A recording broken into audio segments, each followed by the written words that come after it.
Welcome to episode 15 of Back to Beverly, and thanks for tuning in.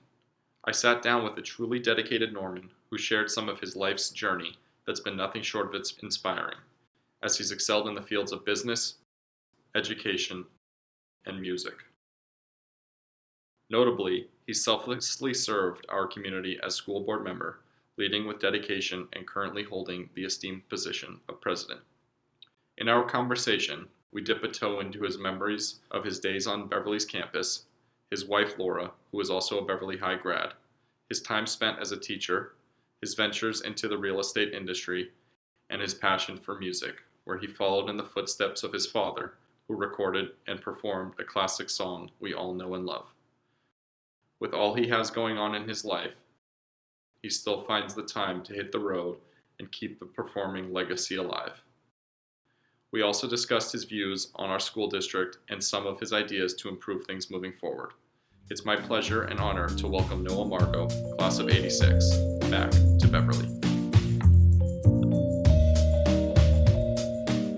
All right, are we good in the control room? Okay, cool. Welcome to today's episode of Back to Beverly. My guest is a remarkable individual with a lifelong dedication to education and student success, and not to mention, he hails from a pretty legendary musical family. From his early years as a student at Beverly High to his transformative college experience at USC and his current role as president of the Beverly Hills Unified School District, he has made a profound impact on the educational landscape. With a passion for critical thinking, project-based learning, and fostering a supportive environment for teachers and students alike, he's tirelessly worked to bring about positive change in the Beverly Hills Unified School District. I'm happy and honored to have Noah Margo, Beverly High class of '86, as my guest today. Welcome to the show, Noah. Thank you, Dillon. I'm delighted to be here, and the fact that you use my name and remarkable in the same sentence, I'm going to make my mother listen to that. Well, I'm happy to have you. I know as a school board member and current president, you're here all the time, but how does it make you feel when you're back on campus? I feel young, and then I catch a glimpse of myself in one of the glass whatever, and then I'm not as young as I think I am. Sure. It's a common theme amongst the guests I've had is that sense of nostalgia that comes back once you're on campus. I love being the board member that knows how to get around. Sure. All the school sites. I'm really. Are you the only current member that's a Beverly grad of the five? No. Not to put you on the spot. Yeah. No, Mrs. Manicherry graduated went to from Beverly. Got it. So, can you share a little bit about your Beverly years here? I know we were talking before the show, but you were a KBEV alumni. What was KBEV like back then under the legendary Dusty Stiles? And Dusty is a legend. He is remarkable. I remember when I first got on the board, and there was an agenda item because Dusty stays on as a consultant here, and I saw his name, and I got so excited that I got to vote for something for him, Right. He meant so much to me. My years in KBEV meant so much to me at this school. I was a self-proclaimed kind of geek. I think I fell into that 80s trap of a Star Wars loving kid. Sure. And whatever. But I loved being at KBEV. It was a second home. I worked here at nights. I ran the master control and switched tapes and programs and PSAs and all this stuff. Cool. I don't even know if the kids do anything like that anymore. But Yeah.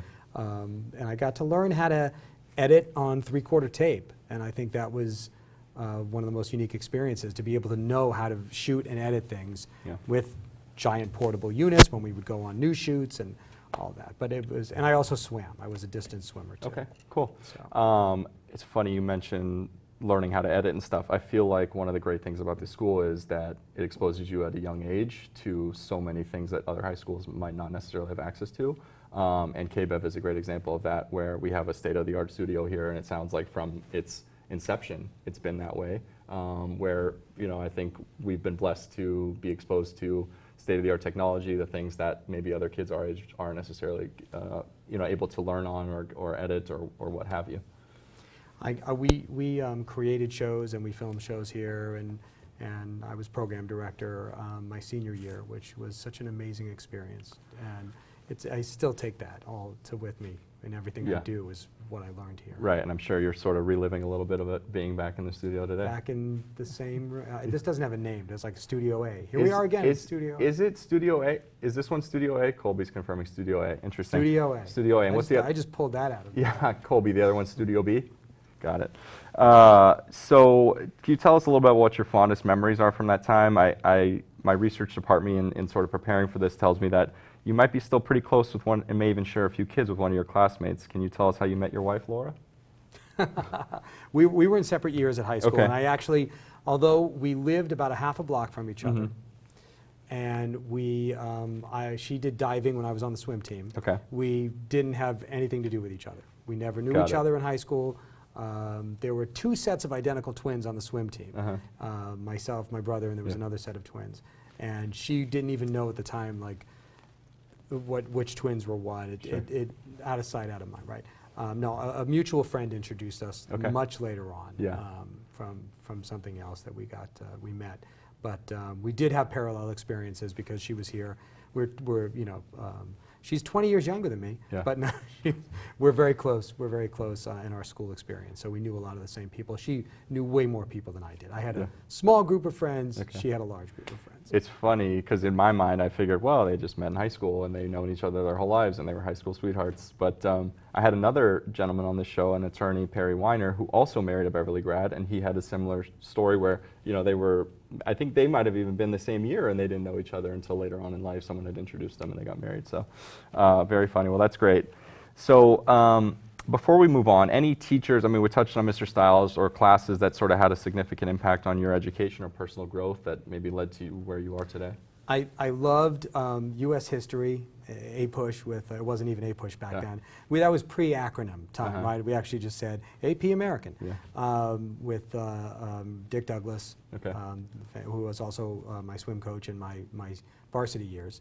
And that was a memorable class for me. That really kind of gave me a love for American history, which, having run for office, you can start seeing the connections with these things. Mickey Friedman, who is a European AP teacher. I did love history. I always loved history. I definitely remember my history teachers. I had Mrs. Falk for English. I remember honors English as a freshman in that class. I remember I wrote a short story in that class that I remember to this day. So those are the ones that pop out in my head. Now, were they here, were those folks that were here for a long time and were sort of legendary teachers that spent 20, 30 years at Beverly? Yes. Yeah. Yes. And I think that's one of the unique things about the school, and it might happen elsewhere, I just don't know, but I feel like some of the teachers, a lot of teachers we've had, Mr. Carey included, who's been here almost, I think, 15 years, I want to say, or maybe even more, Stiles before him, Pressman, and all these names, they come to Beverly and they never leave, and so it's sort of cross-generation. And we're blessed for those folks that sort of impart their knowledge on us. When my children started school here, there were still teachers teaching, and a couple of them still are, that were here, that just started when I got here. So their careers span 30 to 40 years. Yeah, which is such a cool experience to say, I was there when they were first starting and now they're teaching your kids. Right. Yeah. So after Beverly, you go on to attend USC, obtain your bachelor's and a master's degree there before ultimately getting your teaching credential. How did your college education shape your perspective on teaching, and were there any specific methods or principles that you picked up throughout the years that you implemented yourself as a teacher? Well, it's interesting you say that, because my goal was to go to film school. Oh, interesting. That was always my goal. That's why I was so active in KBEV, because I was kind of gearing myself up. And I got into New York to NYU, but I decided I really wanted to go to SC Film School. And as tried as I did not get in. I wound up getting, I did a creative writing and literature major, which lends itself well to teaching. Anything English lends itself well to teaching. But my goal in college was to be a writer. That's where I always wanted to go. And teaching came much later. I mastered in professional writing, and it wasn't until a few years after college that I went back and got my teaching credential. Was it something specific that dawned on you, or you just sort of? Yeah, when my wife and I got married, and I thought I'm going to need a job that has insurance and has some job security, and I was working part-time work and trying to get my writing and music going, and it wasn't going as fast as I wanted it, and I wanted to have a family, so I became a teacher. Sure. And so I was glad that I did. Yeah. I mean, So that sort of answered my next question, which was what motivated you to pursue that career, but it sounds like, getting married and wanting to start a family and having a poverty. steady. Poverty Right. motivated me. So you are currently the president of the Beverly Hills School Board and have had a long connection to education. What continues to drive your passion to this day? I mean, obviously you've been in it for 30 plus years. I think as I've slowly watched and I'll say this bluntly, the kind of dumbing down of America, I have always been passionate that we need to kind of stand up for public education and make sure that it's educating our populace properly. I think as a nation, we're missing a beat on that. We are behind the rest of the world. Everybody knows it. Sure. And I think people in this country, both in government and in business, take advantage of the fact that they have a kind of ignorant electorate. And I think they want to keep it that way. What do you attribute that to? I mean, do you think like the introduction of screens to our everyday life and all this time spent on social media and less time maybe reading books or studying has led to this? I think, like anything, Yeah. a tool can be used for good or a tool could be used Sure. for not good. Sure. And I think screens and social media are that. There are definite benefits to being able, for instance, to pick up your phone in the morning and browse the news and be informed about what's going on in the world, right? Without having, not to say there's nothing, I love newspapers too, Yeah. but I'm just saying it's the idea of the instantaneous of news and information, Right. to keep ourselves educated, to be able to research things. Sure. Entire libraries on your phone Yeah. is an amazing thing, and people don't realize that because they're following what somebody ate last night. Right. Right? Right. So that's the tool. Maybe right? concerning themselves with A the wrong hammer can things. help build a house. A hammer can also dent a car Sure. or hurt somebody. Sure. So. So I guess maybe that is kind of what inspired you to run for the school and serve on the school board, maybe, would you say? I think I missed being in the classroom. I Right. had left teaching when my third child was born. Yeah. Because we moved for a little bit. We came back and I got involved with PTAs, and during that election cycle in 2011, I saw an opportunity, and I thought I had gotten my contracting license. I got into building and properties, and I also had experience in public education, about 10 years experience in public education. And I thought I can lend those skill sets to the school board, to a district Sure. that I really felt did well for me, Right. so I wanted to give back to it. Got it. Well, we appreciate your service. And something that I found interesting in doing my research was you are the third person in California history to win a write-in campaign. Now, I was telling you before the show, I also hosted this in high school and had another write-in winner, Barry Brucker, on the first iteration of the show. It's kind of interesting that two of the three, and maybe there's been more since, but have first 2 out of 3 have been from Beverly Hills. Can you share more on that campaign and how you ended up as a write-in candidate? Well, I ended up as a write-in because I was an idiot and didn't register prior to the date. But to my defense, I wasn't really thinking about it. I had kind of thought about it and dismissed it. And then there were some people running and they dropped out of the race, and I saw it as an opportunity to possibly get in and do it. But my motivations were purely to serve the district. Yeah. And I never did it for higher political office reasons. I never thought about that. Sure. I'm not discounting the fact that one day I may do that, but right now my goal was to come in here and help the district. And from the minute you said, I'm going to do this, was it 60 days and was it 24-hour days from the minute Yes. you said, yeah? Yes, got it was sometime in late August, early September Okay. when I decided to do it, filed the paperwork, I got the signatures, filed as a write-in, turned all the paperwork in to the Norwalk, to the county office. That was my first of many trips down there over the years. Sure. And I ran a campaign that, even though I had a platform, even though I had experience in education and construction, my platform was teaching people how to write my name in. I think somebody gave me that advice. That's all you need to do is teach people. My slogan was "Write in Noah Margo." It wasn't like "Vote for Noah Margo." It was "Write in." So, and I managed not only to win, but I came in second. There were three seats open. I came in second, so I was thrilled about that. Well, congratulations so fast. I applaud the people that can jump in a race late and see it all the way through to end up serving on the board for. It's easy to run as a write-in. It's hard to win as a write-in. Sure. Well, yeah. I mean, it's easy to just Yeah. bubble in something on Yeah. the ballot, right? So obviously you've spent a number of years on the school board now. How critical is funding and budgeting, and what role does it play in implementing programs, many of which we were talking about before the show? It's basically the crux of what board members really do. We do budget and policy. Those are the two. Those are our purviews. And when the board is operating successfully, the district has either a surplus or has a positive certification from the county on the budgets, and we have, since I've been here, we've never not. So I'm proud of that fact. We are doing a lot of things financially to secure the future of the district as far as paying down our post-benefit obligation, OPEB, it's the other post-employee benefits, the obligations that most civic agencies, cities and school districts carry constantly. We are paying ours down. Got it. So the goal is in a couple of decades, hopefully it'll be paid off and there won't be any obligation. That's a big thing for districts. It's like carrying debt, right. you know, and it's wiping away the debt. Yeah. So we're happy about that. And as far as the programs, we kind of look at what's working. Is it successful? Are students successful? And then you find ways to keep it within your budget. Yeah. If not, you have to find ways to cut it, because we don't have an infinite amount of money. We Right. do well, but we don't have an infinite amount. So One thing I thought was interesting and you shared before the show was that Beverly now offers a culinary program. They offer a fashion program. They still have robotics. I mean, these are awesome to expose kids 14, 15, 16 years old to things that you wouldn't necessarily get exposed to maybe until you're in college. Oh yeah, and there's DECA, which everybody throws around that word DECA. It actually stands for Distributive Education Club of America.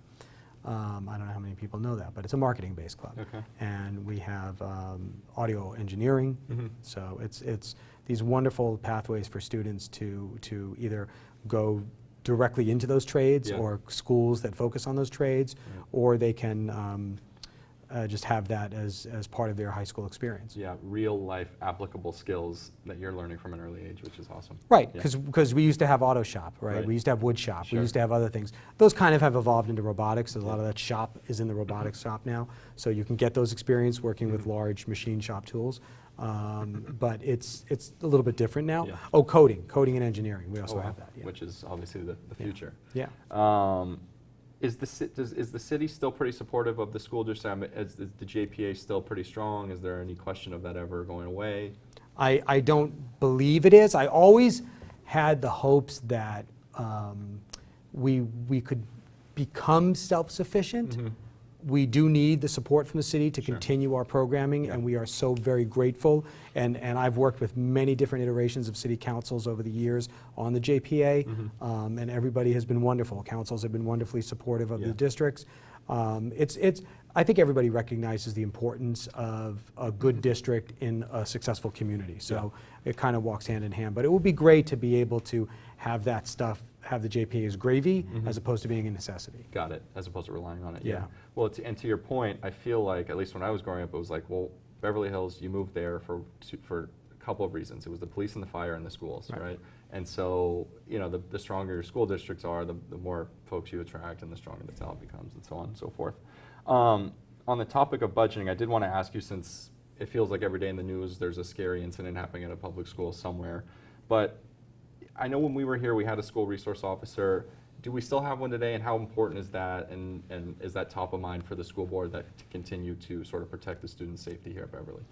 The SROs, school resource officers, there was in fluctuation for a while. We have two now for the district. Okay. I believe one is dedicated here at the high school. Not sure if it's elementary schools. They share one. But the police are very supportive. We're very active in our security program. The thing that people need to realize about SROs is they're wonderful at knowing our students, building, understanding the school community, being a connection for people to respect law enforcement. Yep.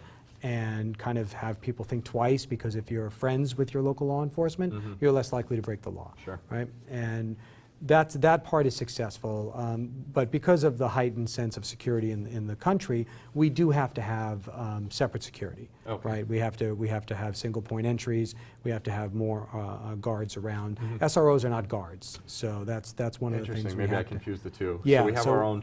The school has its own security, and Right. then in addition to, there's a SRO Yes. that interacts Yes, with the students. yeah, and I think right now in the state of the world, Yeah. you kind of need both. Got it. I want to ask you. So obviously, as a Beverly grad, how do you? Do you feel like you have obviously you have a personal connection to the school. Do you feel that the community trusts you, and maybe that's why they ultimately elected you because of your alumni status here at the school? I think there's certainly a portion of the electorate that Mm-hmm. likes hearing that their school board members are connected to the schools, whether they have children in them or whether Yeah. they graduated themselves. I think in any organization, diversity is great. So it's always good to have people on the board that either didn't go here Yeah. or don't have students here, so they can lend a different perspective. But it does help to have a child in the school because really, you have like your own little spy. Right. And they'll tell you what's going on the ground. Something's Right. working or it's So- not. I lost my train of thought. We'll go to the next one. One thing that's on everybody's mind, I know I hear a lot in the community, is the status of the district's construction. There's a lot going on here at Beverly, El Rodeo, where I went to school. Can you provide us with any updates on when things might wrap up at El Rodeo and here at the high school? El Rodeo is supposed to be substantially completed at the end of this year, and we plan on opening it next year. It's too hard to move an entire school mid-year, but I believe that the project should be mostly complete before the end of the next school year. Okay. So we'll see. We'll know more towards the fall, and we're excited about that. Things are moving Yeah. very well over there.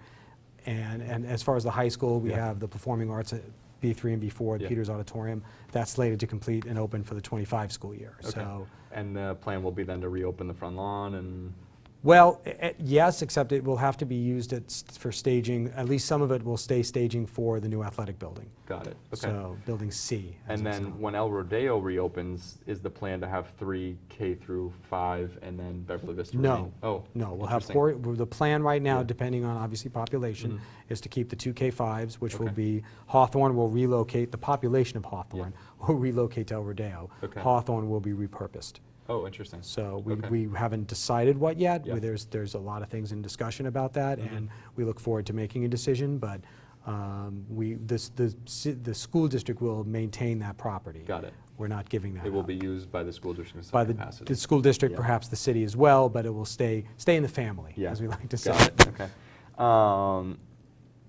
I understand that in my research that you also run, you mentioned it before, that you run a management construction firm with your wife. How important and how helpful has that experience been in managing a lot of these ongoing construction projects throughout the city? Private construction, which is what I did, is a little bit different than public construction. Okay. But there are elements that, knowing how to read sets of plans Yeah. and when they discuss certain aspects of different elements of the construction Yeah. project, I understand, and some of us on the board do have an understanding of that just from experience. I Yeah. know Mrs. Wells has experience, Mrs. Manicherry has some experience.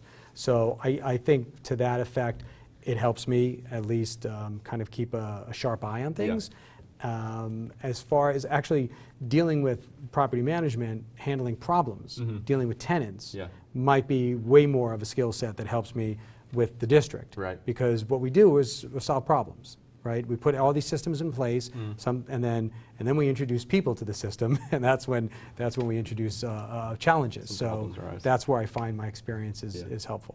So switching gears a little bit, and I mentioned in my opening, but you come from a pretty legendary musical family.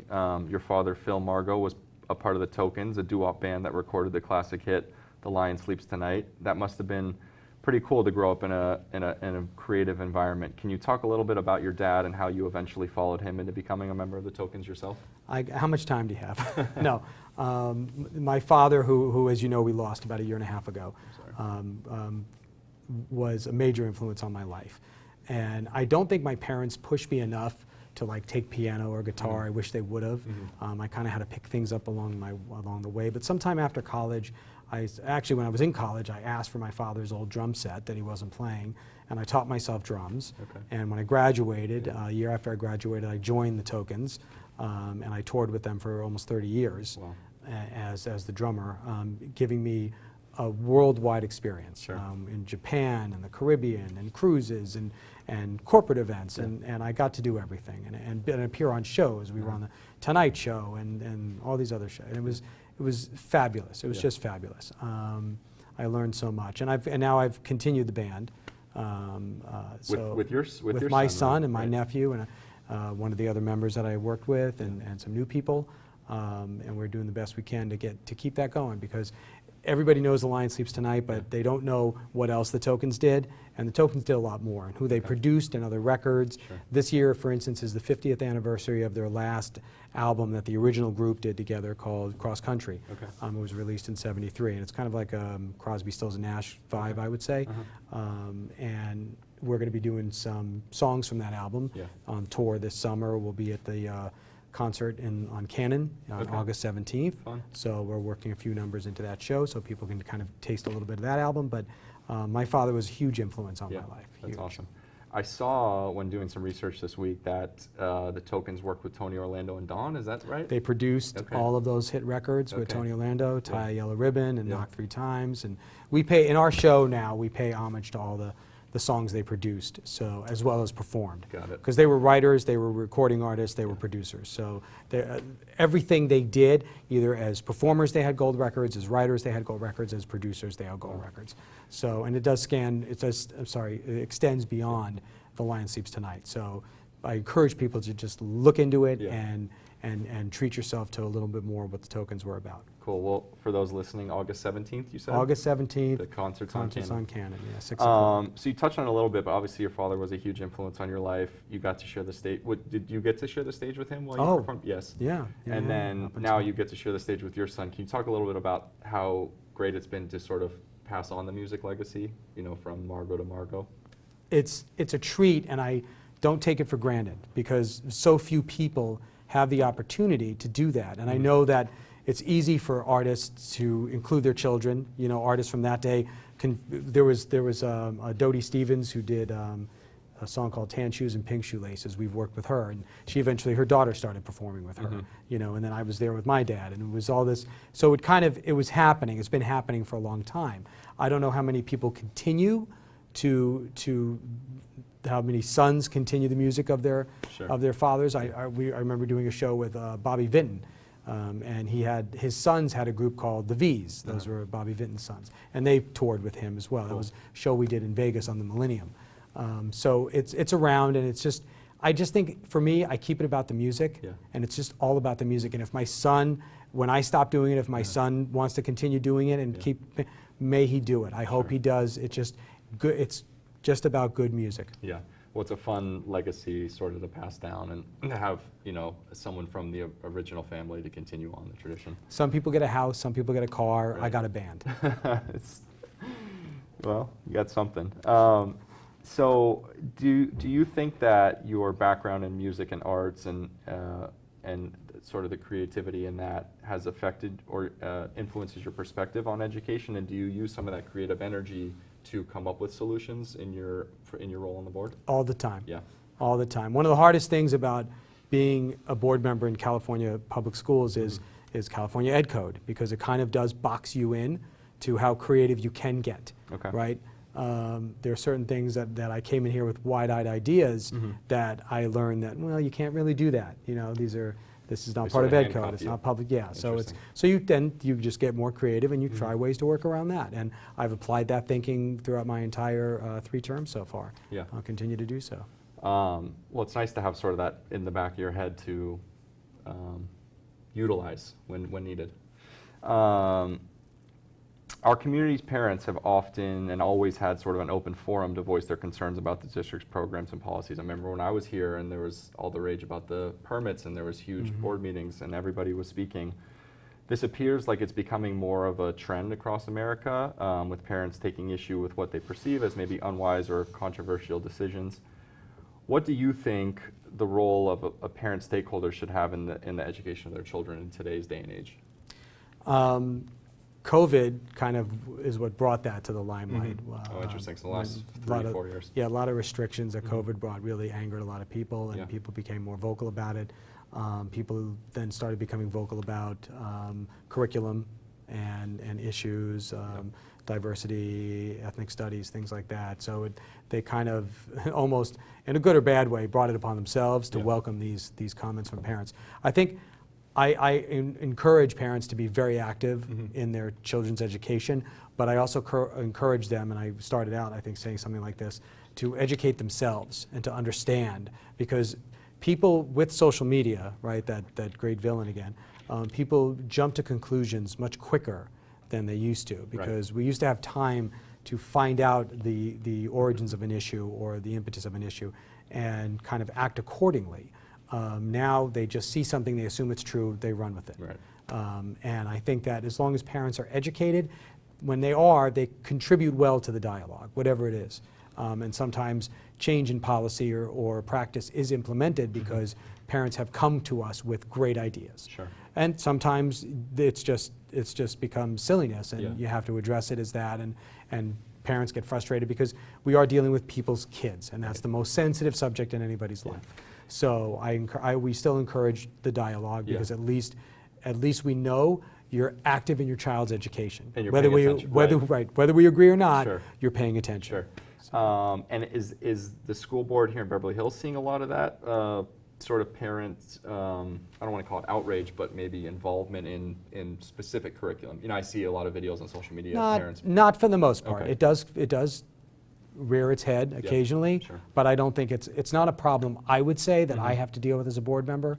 If there are problems, there might be handled on sites, which is how things should be handled in a district. So, but like I said, it has, but not frequently.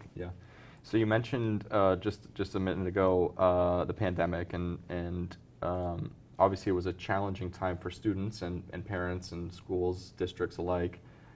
Did it cause students in our district to fall behind? If so, how far behind, and are we on our way to catching up? Yes, about that far behind. No, as he holds his hands about a foot apart for those listening. And yes, we are catching up. I would almost say that it's subjective to the student on how far behind they fell. Some students are very self-motivated learners, so they're gonna stay up to date and current no matter what happens around them. Some students really are struggling. Some students just kind of are in the middle. And I think that the school district implemented just about everything that we could think of to try to fill those gaps. And we'll continue to do so for a while, because the damage that was done was pretty radical, nationwide, probably worldwide. But I think that more than a lot of other districts, we also stepped up quicker with our Zoom learning and Zoom curriculum, and the ability to kind of connect with students on a daily basis to make them feel that they were still part of something. How difficult was that I mean, obviously everybody went through it, but to go overnight and say, okay, now you're, to the teachers and to the students, like, now you're not going to go to a classroom anymore, you're going to sit in front of your computer, and that's the way you're going to learn. I mean, was that it was very difficult. Nobody, as much as kids are on their screens a lot, nobody wants to be on their screens all day. Of course. It's exasperating. And it was very tough, and it was tough on teachers, tough on students, and I think it really stung. It really did sting. And I think we are working on getting out of that. We'll see how the test scores come out in the fall and how we did. We'll know kind of which direction we need to move. But I know we've implemented so many different things to address those learning losses, have different faculty specific to address those with certain students. One more question on the pandemic before we move on. I mean, just thinking me personally, I would have been ecstatic when the schools reopened to in-person learning, and I would have rushed to the opportunity. Was there any blowback from folks that maybe weren't as eager to get back in the classrooms, or was everybody sort of like excited to get back? Majority of the people were excited, but there was absolutely a segment of the population that was very hesitant. That was still concerned about the disease, still concerned about their health, their children's health, bringing things home, people who were compromised at home. So accommodations were made for that too, until at least the vaccine kind of went down to the younger grades and younger and younger, and then people started feeling more secure to put their kids back in front of other students.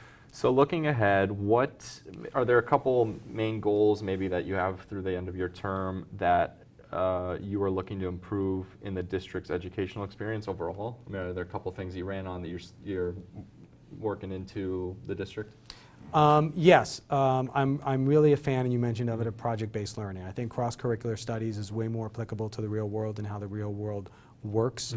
So we are starting to see that. There are these assessments they do in the middle school called CERs, Claims, Evidence, Reasoning, that are kind of cross-curricular. So they may take them in one field, but they incorporate, history and English are very close anyway. Math and science, you can write about science as if you would writing English, and those are the things I like to see. It's not going to be on as grand of a scale because the pandemic kind of set that back about 3 years for me, so I don't think we'll have enough time before I leave to implement it, but I hope that the district continues to embrace the concept of project-based learning and cross-curricular studies because, like I said, that's how the world works. Yeah. Before I let you go, what is the best piece of advice that you've ever received, and do you mind sharing it with the listeners today on this show? Like specific to what?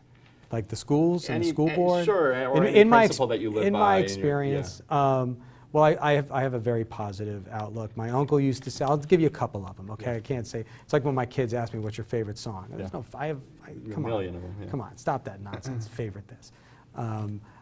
My uncle would always say, you can, something like, you can make yourself be happy. You could choose to be happy. It's a choice. You could choose to be happy. I had somebody I worked with through the district that used to say, nothing good comes out of a 3-2 vote on the board. And that is true. If you study the history of any civic organization, votes that are one above the majority like that usually don't bode well for the district. And our country is kind of an example of that right now. So those were some good advice, and I do the best I can to keep smiling, through all of it, and I look at it as doing this for the kid. Oh yeah, a colleague also said to me, every vote you take, think about how it affects students. And I think that's important for a school board member and the president of the school board, right, to think first kids in mind.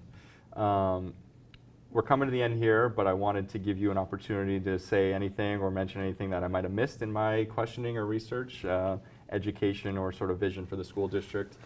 I think in the current state of the world, sometimes we lose perspective. I think students in Beverly Hills, a lot of them really do an amazing job of getting so much out of what our school offers. And it is my hope that more families and students see what our district offers and use our district for what it's intended for. And that is really to prepare students for either Ivy League level learning, not that you have to go to an Ivy League college, but that you can challenge yourself and be better when you graduate here. What people choose to do after they graduate, we can't control that, but we want to make sure that when people are here, that they're getting the most out of their years here, and they're dipping into things that they never thought they would do.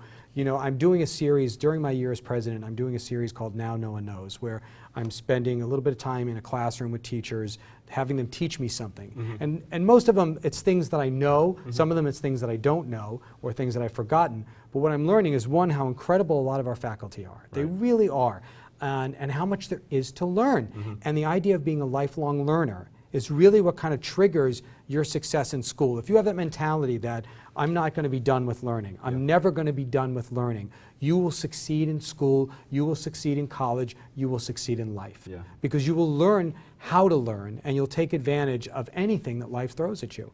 What's the old adage, I think, is, I might butcher it, but youth is lost on the young. And it dawned on me as I was graduating college that I had this hunger to continue to learn. And I wish that I had maybe applied myself a little harder, or maybe sat in that class and didn't skip class, or whatever it was. But you sort of go back in your mind through your whole educational career and you think, God, what a pleasure it was to learn from such great minds. And you think about all the great professors, yada, yada. So to your point, like getting the most out of what our schools have to offer, which is so much.